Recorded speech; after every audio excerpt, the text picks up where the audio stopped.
আজি মোৰ ওচৰত নটিফিকেশ্যন এখন আছে আৰবি ফালৰ পৰা আহিছে গুৱাহাটী চ' এইটো আপোনাৰ ডেটটো ষ্টাৰ্ট 7 তাৰিখে হৈ গ'ল জানুৱাৰী আৰু লাষ্ট ডেট বেছি দিন নাই 6 তাৰিখলৈকে লাষ্ট দিন আছে চ' 6 ফেব্ৰুৱাৰীৰ ভিতৰত আপোনালোকে 6 ফেব্ৰুৱাৰী নহয় 5 ফেব্ৰুৱাৰীৰ ভিতৰত আপোনালোকে সম্পূৰ্ণ কৰি দিব লাগে আৰু পষ্টবিলাক কি আহিছে মই কৈ দিছোঁ আপোনাক ট্ৰেইন গ্ৰেজুৱেট টিচাৰ আছামিছৰ কাৰণে আহিছে আপোনাৰ নৰ্থ ফ্ৰণ্টিয়াৰ ৰেলৱে লেভেল 7ৰ হয় আৰু এইবিলাক আপোনাৰ টোটেল পোষ্ট ওলাইছে তিনিটা আছে আৰু জুনিয়ৰ ট্ৰান্সলেটৰ হিন্দী দুটা ওলাইছে আৰু আপোনালোকৰ ষ্টাফ এণ্ড ৱেলফেয়াৰ ইনস্পেক্টৰ 5টা মিউজিক টিচাৰ আপোনালোকৰ হৈ গ'ল দুটা তাৰপিছতে আপোনাৰ আহিল প্ৰাইমেৰী টিচাৰ ইংলিছৰ আপোনাৰ 19টা দেন আহিল primary teacher maths English medium 4টা আৰু primary teacher science English medium 3টা প্ৰাইমেৰী টিচাৰ বেংগলী এটা আৰু প্ৰাইমেৰী টিচাৰ হিন্দী 8টা টোটেল আপোনালোকৰ পোষ্ট ওলাইছে 169টা পোষ্ট আছে আপোনালোকৰ গুৱাহাটী ৰিজনৰ কাৰণে চ' এয়া আপোনালোকৰ ডিজেবিলিটি কিছুমান visual impaired hearing impaired LD OD MD আপোনাৰ এইখিনি কেটেগৰাইজ কৰা আছে কেইটা ভেকেঞ্চি ইয়াত আপোনালোকে চাই ল'ব পাৰিব চ' নেক্সট কি কোৱালিফিকেশ্যন লাগে সেইখিনি চাওঁ বলক চ' মোৰ চেনেললৈ পুনৰবাৰ স্বাগতম জনাইছোঁ আপোনালোকক আশা কৰোঁ নলেজ প্লাছটো আপোনালোকৰ কিবা এটা ভাল হৈছে লাইক জবখিনি আপোনালোকৰ আৰু পাই থাকিবলৈ প্লিজ ছাবস্ক্ৰাইব কৰি দিব আৰু বেল আইকনটো দবাই দিব যাতে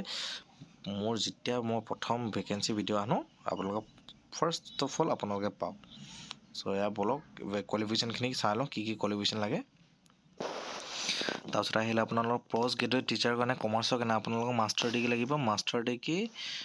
from a recognised university at least 15% marks হ'ব লাগিব in aggregate commerce however holder of degree MCOM in applied business economic shall not be eligible BEd or equivalent degree from recognized university proficiency in teaching in Hindi and English medium হ'ব লাগিব desirable knowledge of computer application লাগিব so আপোনালোকৰ pay স্কেলটো আপোনালোকৰ 47,600 আপোনালোকৰ থাকিব তাৰপিছত level 8ৰ হয় আপোনাৰ level 7 CPC level 8 post graduate teacher কমাৰ্চৰ কাৰণে মেলৰ কাৰণে আপোনালোকৰ সেম হয় আপোনালোকৰ কোৱালিফিকেশ্যনটো পোষ্ট গ্ৰেজুৱেট টিচাৰ হিন্দী কাৰণে আপোনালোকৰ master degree from recognized at least 50% marks in aggregate in Hindi or Sanskrit with Hindi as one of the graduate level BEd equivalent degree from recognized university proficiency in teaching in Hindi medium চ' হিন্দী যিহেতু teacher হ'ব graduate teacher তো হিন্দী জানিব লাগিব knowledge of computer লাগিব তাৰপিছতে হিন্দী আপোনাৰ then আহিলে post graduate teacher Hindi মেল same ইয়াত একে দিয়া আছে পোষ্ট গ্ৰেজুৱেট টিচাৰ পলিটিকেল চায়েন্সৰ কাৰণে আপোনালোকৰ master degree from recognized university at least 50% mark in aggregate in political science BEd or equivalent degree from recognized university proficiency in teaching Hindi or English medium এইখিনি লাগিব আপোনালোক তাৰপিছতে দেন আহিলে post graduate teacher Bengali master degree from recognized university with at least 50 marks in aggregate in Bengali BEd or equivalent degree from recognized university proficiency in teaching in Bengali medium যেটো Bengali teacher হ'ব লাগিব যদি হয় তো বেংগলী প্ৰফিচিয়েঞ্চি একদম ধুনীয়াকৈ জানিব লাগিব বেংগলী পঢ়াবলৈ বেংগলী তাৰপিছত দেন আহিলে post graduate teacher biology English medium ইয়াত আপোনালোকৰ দিয়া আছে 2 year integrated post graduate MSc হ'ব লাগিব course of regional College Educational of NCERT Botany Zoology Science Life Bioscience Genetic Microbiology Biotechnology Molecular Biology Plant Physiology provided they have studied botany and zoology at graduate level এইখিনি হ'ব লাগিব নহলে master degree from recognized at least 50% in aggregate botany zoology আৰু আপোনাৰ same যিখিনি মাইক্ৰ'বায়'লজি biotechnology এইখিনি হ'ব লাগিব BEd হ'ব লাগিব নহলে equivalent degree from recognized university যিকোনো ডিগ্ৰী এটা হ'ব লাগিব আৰু ইংলিছ মিডিয়াম হ'ব লাগিব প্ৰফিচিয়েঞ্চি আৰু কম্পিউটাৰ নলেজ লাগিবই must be post graduate teacher biology English medium male তাৰপিছত তাৰ কাৰণে আপোনালোকৰ চেলাৰীটো আপোনালোকৰ পে স্কেলটো চবৰ একেই আছে দেই 47,600 চবৰ চেম আছে তাৰপিছত 2 year integrated graduate MSc course of regional of educational NCERT botany zoology science bioscience genetic এইখিনি একেই আছে আপোনালোকৰ মেলৰ কাৰণে দেন আহিলে English medium post graduate teacher maths English medium ইয়াৰ কাৰণে আপোনালোকৰ লাগিব 2 year integrated post graduate MSc course or regional college of educational NCERT mathematics master degree লাগিব from a recognized at least 50% marks in aggregate mathematics so এখানে লাগিব knowledge তাৰপিছত post graduate teacher আছে English medium female same আপোনালোকৰ এখানে post graduate chemistry আছে chemistry কেনে আপোনাৰ 2 year integrated post graduate MSc course of regional college of educational NCERT in chemistry master degree from a recognized university with at least 50% mark in aggregate in chemistry and biochemistry এখানে লাগিব আপোনালোকৰ proficiency in English medium combined knowledge must be লাগিব post graduate teacher economics এখানে আপোনালোকৰ a master degree from a recognized at least 50% marks in aggregate in economic applied economics business economics আৰু আপোনালোকৰ BEd লাগিব equivalent degree from recognized নহলে degree হলো হ'ব BEd হলো হ'ব আৰু master degree from a recognized 50% in economic applied economic business economic যদি ইকনমিক টিচাৰ হ'ব বিচাৰে তাৰপিছত ফিমেলৰ কাৰণে চেম দেন আহিলে পষ্ট গ্ৰেজুৱেট টিচাৰ ইংলিছৰ এইটো চেম দেন আপোনালোকৰ আহিলে ইংলিছৰ চেম আছে এখানে চাই ল'ব আপোনালোক পষ্ট গ্ৰেজুৱেট টিচাৰ জিঅ'গ্ৰাফি কেনে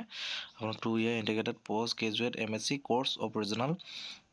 college of education of NCERT in geography master degree নহ'লে মাষ্টাৰ ডিগ্ৰী লাগিব from a recognised university with at least 50% marks in aggregate geography so' এয়া লাগিব জিঅ'গ্ৰাফিত 50% মাৰ্কছ যেনে হ'লেও লাগিব post graduate in history English মিডিয়ামৰ লাগিব আপোনাৰ master degree at least 50% in history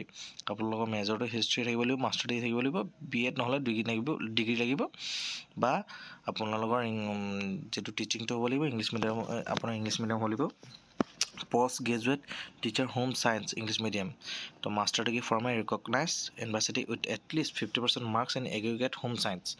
আপোনালোকৰ 50% marks থাকিব লাগিব in home science master degree কৰা থাকিব লাগিব BEd নহ'লে ডিগ্ৰী থাকিব নৰ্মেল আৰু কম্পিউটাৰ নলেজ সবতে বিচাৰিছে দেন আহিলে আপোনালোকৰ post graduate teacher physicsৰ কাৰণে আপোনাৰ 2 year integrated post MSc course of regional college of educational of NCERT in physicsত আপোনালোকৰ যেনেকৈ হ'লে 2 year course MSc course থাকিব লাগিব আৰু নহ'লে master degree from a recognised 50% marks লাগিব ফিজিক্স বা ইলেক্ট্ৰনিক বা এপ্লাইড ফিজিক্স বা নিউক্লিয়াৰ ফিজিক্স এইকেইটা হ'ব লাগিব আৰু তাৰ BC হ'ব লাগিব আপোনাৰ BEd থাকিব লাগিব নহয় ডিগ্ৰী থাকিব লাগিব আৰু আপোনাৰ প্ৰফিচিয়েঞ্চি ইন টিচিংটো হিন্দীত বা নহ'লে ইংলিছ মিডিয়াম থাকিব লাগিব post graduate teacher physics female same আপোনালোকৰ এইটো একো চেঞ্জেছ নাই post graduate teacher in physics male এইটো আপোনালোকৰ চেম আছে কোৱালিফিকেশ্যনখিনি দেন আহিলে পোষ্ট গ্ৰেজুৱেট টিচাৰ ছ'চিয়লজি কাৰণে master degree from a recognised university with at least 50% marks in aggregate in sociology আৰু নহ'লে BEd লাগিব নহ'লে ডিগ্ৰী লাগিব নহ'লে প্ৰফিচিয়েঞ্চি এই দুটা বস্তু লাগিব আপোনালোকৰ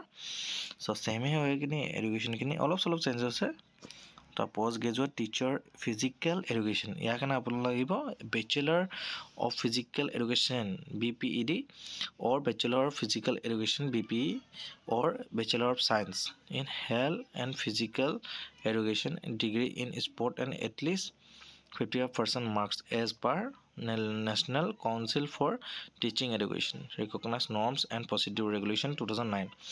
so সেইবিলাক আপোনালোকে চাই ল'ব সম্পূৰ্ণভাৱে post graduate teacher in computer science আপোনাৰ qualification লাগিব এখিনি চক at least 50% marks in any of the following BA BTech computer science plus computer post graduate diploma in computer application or B or C level diploma from DOEACC MSc নহলে MSc হলে হ'ব আপোনাৰ plus 1 year teaching experience লাগিব নহলে masters of engineering হলে হ'ব নহলে MTech হলে হ'ব post graduate teacher computer science কাৰণে then আহিলে scientific supervisor ergonomic and training second class master degree in physiology So psychology and physiology আৰু 2-year experience in administration of psychological tests or mental abilities and personal এই এটা হলে হৈ যাব দুটা হলে হৈ যাব আৰু নহলে 2-year research in work psychology এইটো হলো হ'ব নহলে 2-year experience in development training module or conducting training program এইটো হলো হ'ব so আৰু আপোনালোকৰ পে স্কেলটো 44,900 দিয়া আছে বেছিকৈ মই পে স্কেলটো বিষয়ে বুজোৱা নাই train education train graduate teacher drawing English medium ইয়াৰ কাৰণে আপোনালোক লাগিব master degree in drawing and painting fine art from a recognized university আপোনাৰ ডিগ্ৰী আপোনাৰ ড্ৰয়িং এণ্ড পেইণ্টিঙত হ'লেও হ'ব নহ'লে fine art from A recognise ইউনিভাৰ্চিটিৰ পৰা হ'লেও হ'ব নহ'লে আপোনালোকৰ যদি BA honours in arts and education আছে আৰ্ট এডুকেশ্যন আছে সেইটো হ'লেও হ'ব নহ'লে second class bachelor degree with drawing and painting fine art with minimum 2-year full time diploma হ'লেও হ'ব দেন আহিলে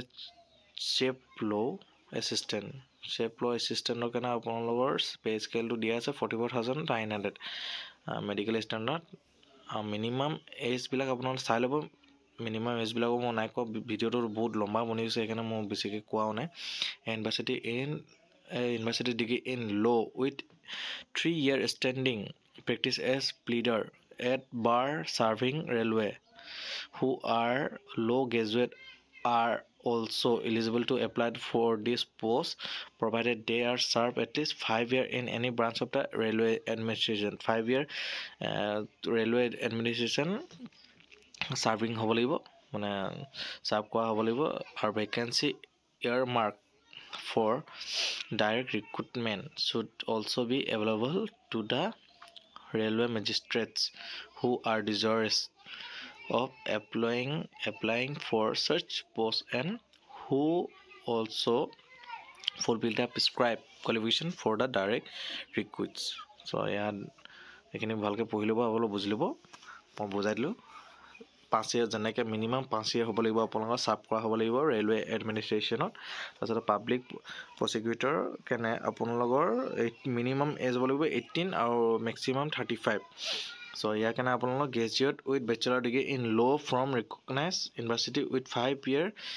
standing as an advocate at bar then আহিলে physical training instructor English medium ইয়াৰ কাৰণে আপোনালোক লাগিব graduate with bachelor's in educational physical education or its equivalent competency in imparting physical education in English medium then ahile apunar train graduate teacher arts bengali medium holibo arts bengali medium ba graduate treasure so yakana apnalok libo graduate in arts or 2-year diploma in elementary education by whatever names known নহলে at least 50% marks হলো হ'ব in arts or postgraduate BEd নহলো হেতু নহলো আপোনাৰ যদি আছে graduate in arts with at least 45% marks and 1-year bachelor in education according to NCTE recognized norm and procedure regulation issued from time to time in this regard নহলে হেতু নাই যদি 12 plus 2 stage or its equivalent with at least 50% marks and 4-year bachelor elementary education hetu holo hobo নহলে 12 plus 2 stage or its equivalent with at least 50% marks and 4-year BA BSc BEd or BEd holo hobo নহলে আপোনাৰ যদি graduate in arts with at least 50% marks and 1-year BEd special education hetu holo hobo এখিনি আসলে maximum বহুত খিনি post ওলাইছে আপোনালোকৰ যদি মন আছে বা টিচাৰ কৰিবলৈ বা এটো ভাল এটা সুবিধা ৰেলৱে ফেলে বা সুবিধা তেখেতে কৈ দিছে আপোনালোকৰ এপ্লাই কৰক যিবিলাক উৎসুক ব্যক্তি আছে যিবিলাক টিচাৰ কৰিবলৈ মন আছে চেন্ট্ৰেল গভৰ্ণমেণ্টত কৰক টিচাৰ আপোনালোকৰ মানে বহুত বেছি বেনিফিট তাত থাকে আপোনালোকৰ ট্ৰেভেলিং এক্সপেন্সেসও দিয়ে হেকটা হল মিসেলাস এক্সপেন্সেস থাকে যেবিলাক হেবিলাকও দিয়ে বহুত মানে ৰেলৱেত বহুত বেছি সুবিধা আছে একদম লৰা চলি পঢ়ালৈকে সুবিধা দিয়ে তেখেতসকলে সো আপোনালোক কৰিব পাৰে train graduate teacher arts English medium এইখিনি আপোনালোকৰ কোৱালিফিকেশ্যনখিনি চাই ল'ব বহুত লম্বা হৈ গ'ল অলৰেডি ভিডিঅ'টো মই এইখিনি PDF খিনি ডাউনলোড কৰি দিম PDFটো আপোনালোকক দি দিম মই ডেছক্ৰিপশ্যন বক্সত চ' আপোনালোকে তাৰপৰা ডাউনলোড কৰি চাই ল'ব পাৰিব দেই চ' যিমানখিনি আছিলে মোক বুজালোঁ ধন্যবাদ আৰু ডকুমেণ্ট কি কি লাগে মই আপোনালোকক কৈ দিছোঁ লাষ্ট আৰু আপোনালোকৰ last date online application start হৈছিলে 7 তাৰিখে ষ্টাৰ্ট হৈছিলে আৰু আপোনালোকৰ ক্লজিং ডেট হয় বেছি দিন নাই 6/2/2025লৈকে লাষ্ট ডেট আছে আৰু অতি সোনকালে আপোনালোকে এপ্লাই কৰি ল'ব যাতে এইবিলাক মিছ নহওক এপ্লাই কৰক এক্সামটো ভালকৈ দিয়ক চিলেবাছটো আপোনালোকৰ জানেই কেনেকুৱা আছে চিলেবাছটো আৰু ফিজটো আপোনালোকৰ 500 টকা আপোনাৰ for all candidate except the fees concession category mentioned below out of this fees of 500 an amount of 400 will be shall be returned in আপোনালোকৰ যেতিয়া CBT দিব যাব তেতিয়া আপোনালোকৰ 100 টকা কাট হ'ব আৰু 400 টকা আপোনালোকৰ বেক ৰিটাৰ্ণ হৈ যাব আৰু ST SC মাইনৰিটিজ কেনে আপোনালোকৰ 250 দিব লাগিব ফিজটো চিলেবাছটো মই দেখাই দিছোঁ আপোনালোকৰ প্ৰফেশ্যনেল এবিলিটি 50টা কুৱেশ্যন থাকিব জেনেৰেল এৱাৰনেছ ওপৰত 15টা জেনেৰেল ইণ্টেলিজেন্স এণ্ড ৰিজনিং ওপৰত 15টা মেথমেটিক্স 10টা আৰু জেনেৰেল চায়েন্স 10টা চ' আপোনালোকৰ টোটেল কুৱেশ্যন থাকিব আপোনাৰ 100টা আৰু প্ৰফেশ্যনেল এবিলিটিৰ ওপৰত আপোনালোকৰ গোটেই নিজৰ যিটো আপোনাৰ ছাপ'জ ইকনমিক আপোনালোকে গ্ৰেজুৱেট টিচাৰ হ'ব পাৰে ইকনমিক্স হ'ব তো ইকনমিক গোটেইখিনি বস্তুখিনি চাই ল'ব আপোনালোকে সেই ৰিলেটেড কুৱেশ্যনখিনি আহিব আৰু চাৰ্টিফিকেট যিহেতু হ'ল চাৰ্টিফিকেটখিনি আপোনালোকৰ যোনখিনি আপলোড কৰা হ'ব তাত মেনশ্যন থাকিব যেতিয়া আপোনালোকৰ মই কওঁ যে কেফেত যাওক আৰু কেফেতে আপোনালোকৰ ভালকৈ তেখেতসকলে এপ্লাই কৰি দিয়ে মেইনলি নহ'লে আপোনালোকে যদি পাৰিম বুলি ভাবিছে প্ৰথম ফাৰ্ষ্ট অফ অল চাই ল'ব আপোনালোকৰ গোটেই যদি কিবা অসুবিধা হয় ফটো মিলাবলৈ বা কিবা এটা ইউটিউবত ধুনীয়াকৈ মোক কমেণ্ট বক্সত কৈ দিব যে ফটো আপলোড হোৱা নাই বা কিবা নাই হোৱা মই সেইটোৰ ওপৰত এটা ভিডিঅ' বনাবলৈ সৰুকৈ দি দিম চ' ধন্যবাদ থেংক ইউ ছাবস্ক্ৰাইব কৰিব যাতে এনেকৈ ভিডিঅ' আৰু পাবলৈ থেংক ইউ